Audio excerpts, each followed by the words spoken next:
ዳረን ጄሰን ዋትኪንስ ገና ወዲ 10 ዓመት እንከሎ ንጻዓዱ ኣብ ጎደና ኣኪቡ ከም ናይ ግዳም ሓዳር ደማሙ መግብን ትብትነሎምን ከሻሚዮምን ንዝረአየ ሰብ ኣዝዩ እኳ ተዝድናቕ ዝፍረዶ ይኮነን። ኣብ ዝኸዱ ሃገር ኩሉ ሰባት መገዲ ዓጽዮም ምስኡ ንክራኸቡ ናብ ዝናብተን ክብሉ ይረኣዩ እዮም። ክረኽብዎን ከለዉ እውን ካብ ዓቐን ብዝሓለፈ ሓጎስ ጽሉላት እዮም ዝኾኑ። ኣብ ዓለም እቲ ብታሪኽ ዓቢ ኣብ ቀጥታ ፈነወት ተመሓላለፈ ኣዝዩ ንምእማን ዝኸብድ ዓይነት ሰብ እዩ።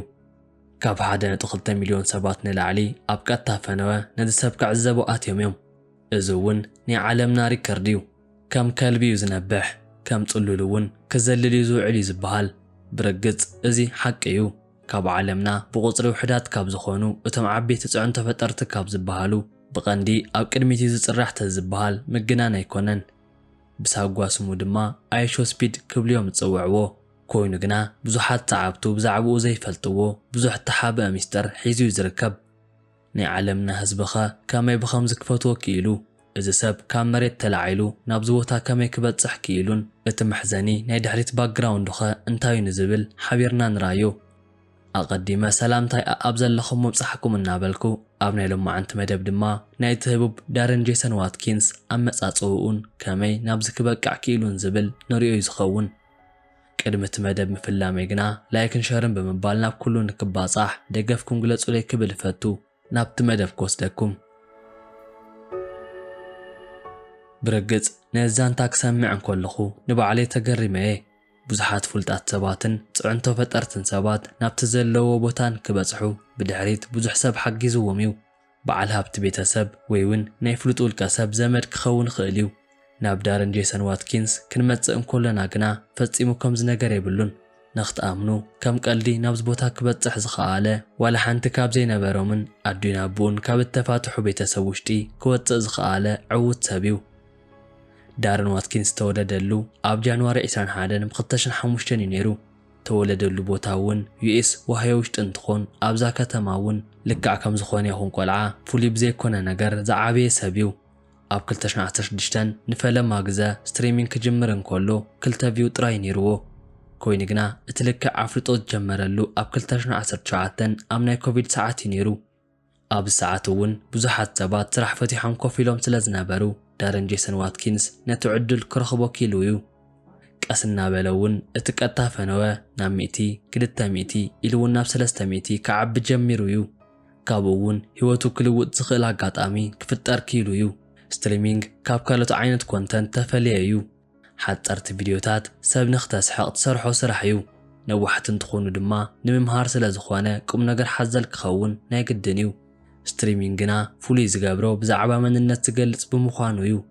ካብ 3 ክሳብ 4 ሰዓት ኣብ ካሜራ ኮፍ ኢልኩም ንሰብ ክተዘናግዑ እንተዘይክኢልኩም ወይ እውን ድሓን ዝኾነ ፐርሰናሊቲ ክተርእዩ እንተዘይክኢልኩም ሰብ ንዓኹም ኮፍ ኢሉ ክርእየኩም ኣይክእልን።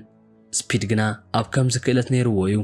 ኣብ ሕድሕድ ቀጥታ ፈነወ መስደመምን ውፅእ ዝበለን ባህርን ከይረአየ ካብ ፈነወ ወፅእ ኣይፈልጥን። ሰባት እውን ሕድሕድ ንዝገብሮ ነገርና ተዓዘቡ እንታይ ኮኑ ከርእየና ብዝብል ብምኽንያትን ሃንቀውታን ንኽጽበይዎ ገይርዎም እዩ። ደስ እንተይልዎ ከም ከልቢ እዩ ዝነብሕ። እንተዘይኮይኑ ድማ ነቲ ኮምፒተር ክሃርም እዩ ዝረአ። ደስ እንተይልዎ ከዓ ተቐጻጻሊ ነገር ናብ ክፍሉ ውሽጢ ሒዙ ይኣትሞ ኣብ ቅድሚ ተዓዘብቱ ክፍንጀር እዩ ዝገብሮ። እዚ እውን ኣብ ቲክቶክ እናተቆርጸ እንትዝርጋሕ ብዙሓት ሰዓብቲ ከፍሪ ኪኢሉ እዩ። ኣብ ሒደት ግዜ ውሽጢ እውን 1 ሚልዮን ሰብስክራይብ ክረክብ ኪኢሉ እዩ። ኮይኑ ግና እቲ ዓብ ጸገም ተፈጥረሉ ግዜ ኣብዚ ሰዓት እዩ ነይሩ። ካብ ኣቦኡ ተፋቲሓ ትነብር ዝነበረት ወላዲት ኣድኡ ኣብ ገዛ ውሽጢ ይገብሮም ዝነበረ ነገራት ፈጺሙ ይጥዕማን ነይሩ። ኣብ ላይቭ እንከሎ እውን ብዙሕ ግዜ ተጓኒፆም ይፈልጡ እዮም። ካብዚ ሓሊፉ ድማ ወላዲት ኣድኡ ናይ ዋይፋይ ኣክሰስ ዘቋረፀትሉ ግዜ ነይሩ እዩ። መብዛሕትኡ ግዜ እውን ዕረፍ ክትብል ኣጠንቂቓ ትወያ። ነዚ ንምርዳእ እውን ናብ ካሊእ እንከይከድና ካብቲ ናይ ቀደም ናይ ስፒድ ስትሪማት ቪድዮ ምዕዛብ እኹል እዩ።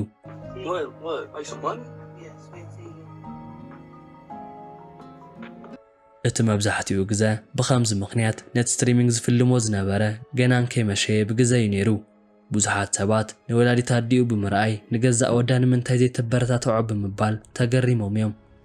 ሓደ ሰባት ድማ ነዚ ኩሉ ትገብረሉ ዘላ ምኽንያት ካብ ወዳ ገንዘብ እናተኸፍላ ስለ ዝነበረ ኣብ መንጎ ቀጥታ ፈነወ ማዕጾን ኳሕኩሓ ገንዘብ ክትቅበሎ ብዘርኢ ቪድዮ ምኽንያት ክፍለጥ ተኻኢሉ እዩ። ኣብ መጠረሻ ገና ድሕሪ እቲ ብዙሕ ምጭቕጫቕ ካብ ገዛ ሰጉይዋ እቶያ ብዙሕ ነዚ ክዕዘቡን ከለዉ ቪድዮ ሰሪሖሙሉ ስለ ዝነበሩ ብኡ ምኽንያት ኣዝዮም ሓዚኖም እዮም። ኮይኑ ግና ስፒድ ነዚ ነገር ከም ዓቢ ዕድል ይወሲድዎ። ድሕሪ ሕጂ ንዘሎ ህይወቱ እውን ብዘይዋላ ሓደ ጽዕንቶ ዝደልዮ ነገር ምግባር ክኢሉ እዩ። ብርግጽ ወላዲት ኣዲኡ እቲ ዝገብሮ ነገር ዋላ እኳ ተዘይተረድአትን ተዘይሓገዘቶን ኮይኑ ግና ወላዲ ብኡ ክሕግዞ ጸኒሑ እዩ። ኣብ ዝተፈላለዩ ግዜታት እውን ላይቭ ሓቢርዎ ብምእታው ነዚ ምስሊ ገጹ ከርኢ ክኢሉ እዩ። ኣብዚ ሰዓት ስፒድ ጽቡቓት ሰዓብትን ቢውን እኳ እንተነበሮ ኮይኑ ግና ካብ ኣሜሪካ ወፃእ ዋላ ሓደ ዝፈልጦ ይነበረን።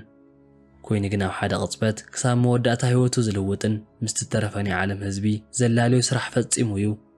ኣብ ሓደ ናይ ጌም ላይቭ እቲ ዝፈትዎ ናይ ኩዕሶ እግሪ ክለብ በቶም ሰዓብቱ ይሕተት። እቲ ዝሃቦ መልሲ እውን 3 ቃላት ጥራይ ነይሩ። ክርስቲያኖ ሮናልዶ ስዊ What soccer football team do you support? Cristiano Ronaldo, Suey! እዚ ቪድዮ ብሚልዮን ዝቁጸሩ ተዓዘብትን ከለዉ ኣብ ናይ እግሪ ኩዕሶ ዓለም ቫይራል ወፂኡ እዩ። ብዙሓት ናይ ኩዕሶ መፍቀርቲ ተቐባቢሎም እዮም። እቲ ፍሉጥ ቫይራል ቪድዮ ክኸውን ክኢሉ እዩ። ኣብ ናይ ዓለምና እቲ ዓቢ ናይ ኩዕሶ እግሪ መድረኽ እውን ንርእሱ ላልዩ እዩ። ኣብ እግሪ ኩዕሶ እውን ኣብ እተፈላለዩ ግዜታት ናይ ርእሱ ቪድዮታት ክሰርሕ ይጅምር። ኣቓልቡ እውን ናብኡ ይገብር። ንሊዮኔል ሜሲ እናጸረፈ ንሮናልዶ እናመጎሰ ዝሰርሖም ቪድዮታት ኣዝዮም በዚሖም እዮም። ብኸምዚ ምኽንያት እውን ንብዙሕ ግዜ መዘራረቢ ክኸውን ጸኒሑ እዩ። ብኡ ገይሩ ድማ ብዙሓት ተዓዘብትን ቢዋትን ክረክብ ክኢሉ እዩ። ምስ ሮናልዶ እውን ዓቢ ምትእስሳር ከም ዝነበሮ እቲ ታሪኽ ዘረድእ እዩ። ንሮናልዶ ክረክብ ኣዝዩ ዝደሊ ብኣካል ንክረኽቦ እውን ዓቢ ድሌት ነይርዎ። ሮናልዶ ዝጻወተሉ ስታድየም እንተሎ በብግዝኡ ብምኻድ ኣብኡ ክዕገርግር እዩ ዝረአ። የደግፎም ዓውዓው እውን የብሎም። እቲ ናይ ኩዕሶ እግሪ ፍቕሪ እውን ዳርጋ ናብ ሮናልዶ ለዊጥዎ ክበሃል ይኽእል እዩ። ንሮናልዶ ንምርካብ ኣዝዩ ተሃንጢዩ ኣብ መወዳእታ እውን ግና ተሳኺዑሉ እዩ። ብዙሓት እውን ኣብ ናይ ማሕበራዊ ሚድያ ገጽ ናይ ሮናልዶ በዓልቲ ቤቱ ንበዓላ ከማኻ እምንቲ ኣይኮነትን ክብሉ ኣባጭየሙሉ እዮም። ንሱ ግና ዋላ ሓንቲ ዝመስሎ ኣይነበረን። እታ ዝነበረቶ ላምበርጊኒ ኣቫንዴተር ተባህለት $500,000 ዝዋጋኣ ክባር ማኪና ከይተረፈት ብናይ ሮናልዶ ቁፅሪ ተሰርሐት እያ ነይራ። ምስ ኩዕሶ እግሪ ብተተሓሓዘ መልክዑ እውን ብዙሓት ናይ ሮናልዶ ፈተውትን ናይ ኩዕሶ እግሪ መፍቀርትን ነዚ ሰብ ኣዝዮም ክድግፍዎ ይጅምሩ። ብዙሓት ኦዲየንስ እውን ክረክብ ጀሚሩ እዩ። በብሃገሩ እውን እናዞረ ዑደት ክገብር ቀፂሉ እዩ። ኣብኡ እውን ምስ ብዙሓት ሰባት ይላለ። ኣብ ዝተፈላለዩ ግዜታት ዝተፈላለዩ ሙዚቃታት ደሪፉ እዩ። ኣዝዩ ዝፍለጥን ኣዝዩ ህቡብ ክኸውን ዝገበሮ ድማ ወርልድ ካፕ ዝተባህለ እቲ ሓዳሽ ደርፊ እያ ነይራ። ካብ 177 ሚልዮን ንላዕሊ ቪው እውን ክረክብ ገይርዎ እዩ። ኮይኑ ግና እቲ ካልእ ጸገም እተፈጥረ ኣብዚ ሰዓት እዩ ነይሩ። ብዙሕ ተፈላጥነት ብዝረኸበ ቁፅሪ ኣብ ዝተፈላለዩ ግዜታት ብዙሓት ችግራት ኣጓኒፎምዎ እዮም። ኣብ ዝተፈላለዩ ቦታታት ንሰላማዊ ሰልፊ ዘንዕቑ ኣዝዮም ዓበይቲ ብዙሓት ሰልፊ ንዕኡ ንምርካብ ተገይሮም እዮም።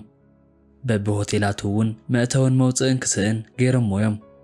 ብዙሓት ሰባት ኣዝዮም ብተደጋጋሚ ተፈላለዩ ፈተነታትን መደነቕቲ ነገራትን ምስኡ እንትፈጽሙ ተራእዮም እዮም። እዚ ሰብ በዚ ልክዕ እውን ቀሊል ዝበሃል ሰብ ኣይኮነን። ካብ WWE ክሳብ ሚስተር ቢስት ጌማት ዝኣክል ኮኸብ ክኸውን በቂዑ እዩ። ካብ ንእሽተይ ተበጊሱ ናብዚ ክበጽሕ ክኢሉ እዩ። ሓደ በዚ ዝፍጽሞ ነገር ድንግርግር ይብሉ እዮም። ከስሕቑ ዝኽእሉ ነገራት ኣይሰኣንዎን። ብዙሓት ሰባት ይፈትውዎ እዮም። ሓደ ድማ ብተጻራሪ ክንድቲ ዝኣክል ዘሐጉሶም ኣይኮነን። ኣዝዮም ዝጸልእዎ እውን ኣይሰኣኑን። ብርግጽ ሓንሳብ ጽቡቕ ዘይኮኑ ጠባያት ከርኢ ጸኒሑ እዩ። ኮይኑ ግና ተፈጥራዊ ጠባዩ እዩ። ብዙሓት እውን ከምዚ ዓይነት ካራክተር ዘለዎ ኢንፍሉዌንሰር ኣብ ክፍለ ዘመን ሓደ ግዜ ጥራይ ዝርከብ ዕንቁ እዩ ክብሉ ገሊጸምዎ እዮም። እዚ ኣይሹ ስፒድ እዩ። ከም ከልቢ ይነብሕ፣ ከም ስፖርተኛ ገላበጥ። ብዙሓት ይፈትውዎ ይጸልዎ። ንሱ ግና ካብቲ ዝፈረሰ ቤተሰብ ተላዒሉ ናብቲ ሕጂ ዘለዎ ዓቢ ደረጃ በፂሑ እዩ። ኣይሾ ስፒድ ዳረን ጄንሰን ዋትኪንስ ጁኒየር ነቲ ናይ ድሕሪት ህይወቱ ካብቲ ብዙሕ ብሓፂሩ ነዚ ዝመስል ነይሩ። ላይክን ሸርን ብምባል ናብ ኩሉን ክባጻሕን ደገፍኩም ንኽትገልጹለይ እናበልኩ ንዘለኩም ርእቶ ኣብ ኮመንት ቦታ ግደፍለይ።